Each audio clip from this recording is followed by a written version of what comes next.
সংস্কারের কথা বলে আপনারা লুকোচুরি খেলছেন জনগণের সাথে। একবার বলেন ডিসেম্বর, একবার বলেন মার্চ, একবার বলেন জুন। কেন এই লুকোচুরি খেলা? আমাদের এই দেশ এই ভূখণ্ডতে পেয়েছি 1971 সালে 16 ডিসেম্বর, 9 মাস যুদ্ধ করে। তাহলে গণপরিষদের কথা কারো বলা হচ্ছে, কারা বলতে চাচ্ছেন? আলিম এখানে একটা বক্তব্য রেখেছেন কোনো একটি রাজনৈতিক দলকে নিয়ে। তাদের 71 সালের ভূমিকা নিয়ে প্রশ্ন আছে। তাদের রাজনৈতিক দল 71 সালে অপরাধ করেছেন বলে মনে করে এখন 71-এর স্মৃতি ভুলিয়ে দিতে চান আপনারা?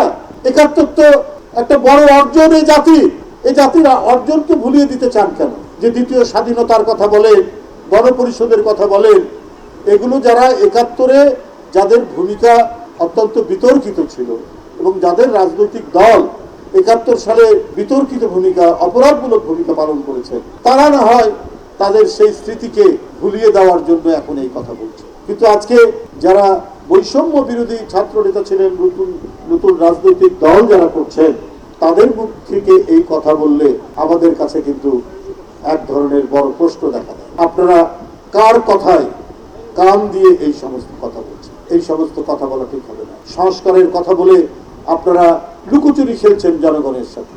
একবার বলেন ডিসেম্বর, একবার বলেন মার্চ, একবার বলেন জুন। কেন এই লুকোচুরি খেলা? অন্তর্বর্তীকালীন সরকার কেন এই লুকোচুরি করছেন? একবার বললেন যে ডিসেম্বরেই হবে, আবার বলছেন মার্চ, আবার জুন, আবার ডিসেম্বর। এটা কেন? সংস্কার তো চলমান প্রক্রিয়া। সংস্কার তো করবে, এর আইনি প্রক্রিয়া, এটা করবে জনগণের দ্বারা নির্বাচিত যে সংসদ, এবং যারা সরকারে আসবে তারা সংস্কারকে আইনীকরণ করবে। আপনারা সংস্কারের একটা প্রস্তাব দিতে পারেন।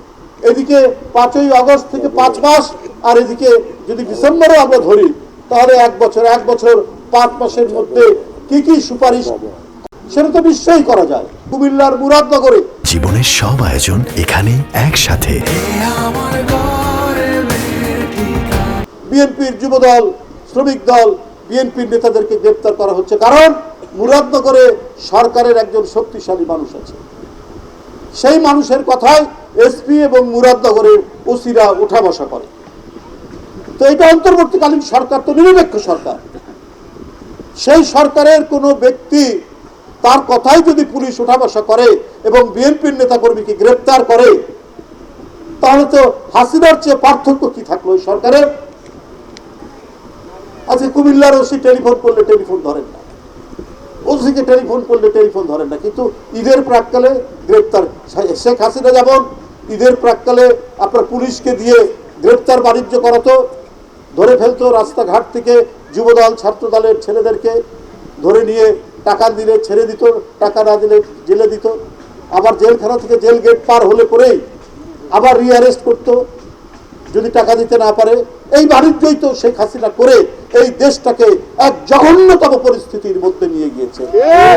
তো সেই আচরণের পুনরাবৃত্তি ডক্টর ইউনূস সাহেবের সরকারের সময় কেন হবে? এটাই আজকে জনগণের প্রত্যাশা, এটাই আজকে জনগণের বড় প্রশ্ন।